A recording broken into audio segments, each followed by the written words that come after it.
half an hour thing definitely messed up the radio calls, and it messed up when people were listening, and so there weren't as many connections as there should have been. I don't think that impacted the celestial navigation, and Gary is absolutely the foremost expert on celestial navigation, the applied science of this. But I want to say, I think there's a misunderstanding about the use of the dateline theory and the idea of the dates, and that's that my suggestion is that he was on the wrong date while he was still shooting the star fixes, so they're off by 50 miles. By the time the sun comes up, he takes a sun shot. The azimuth is the same in those 3 days. So the sun shot would have been 157337 no matter which date he was on. So actually the sun doesn't confirm the date piece of it. So, but it only makes it error of 4 miles instead of 50 miles. No, because that's funny. If you're shooting a line of position, and tell me if I'm wrong with this. No, absolutely. But the sun line of position, it's an advanced line of position. So you're saying, I think I'm here. You're moving it forward to where you think you're going to turn. I think he was talking about you fly and you turn south so that you don't miss it.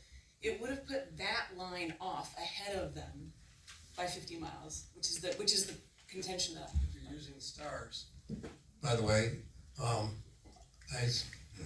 hate to point this out. When you first published your computation, I went over it and I sent you an email. I put something on Tiger actually, pointing out that you got it backwards. You said it would put him 50 miles one way, when in fact, if they're using stars and they used the wrong date, it would have put him 59 miles the other way. So you got that backwards. You're using right ascension, and you use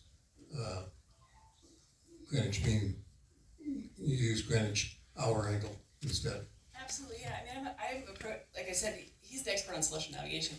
I come from an astronomy background, so I'm looking at it from the celestial geometry of it and where they were at what time and what that means for them and where they're flying. So it's a little bit of a difference of opinion.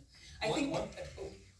Yeah, one thing that can't be debated here, and I think that one of the biggest mysteries of this whole thing, and Chris Williamson's pointed this out on his podcast, is there's something very interesting that happens. She calls, we're 200 miles out. Everybody raise your hand if you remember that call, if you know that call that she made. Okay? What's the next call that she makes? We're 100 miles out. Okay? She makes, those are two very important calls. And what's the time between those two calls? Does anybody know? 30 minutes.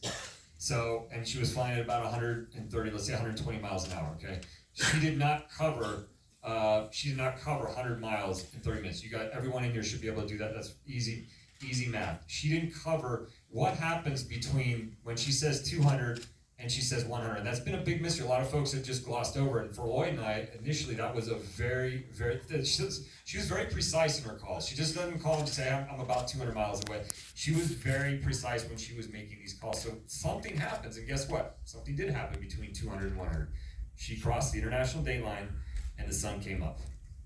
And that's, Gary's not, but that's what happened between those two calls. So it was, for us, and this is Liz keyed in on this, is something happened to correct Fred's navigation. And he suddenly realized, oh shit, we're 30 miles closer than we are. And that's, in the speed that they were flying, in order for her to cut off 35 miles, something had to happen on his navigation. And we believe it was when the sun came up, and he took it in. Either he could have incorrectly calculated the sun. I think Gary would maybe agree with that. Well, you know what? We're going to have to leave it at that, because guess what? We're well into the technology, but we also have some audience questions we're going to go to. All right. Thank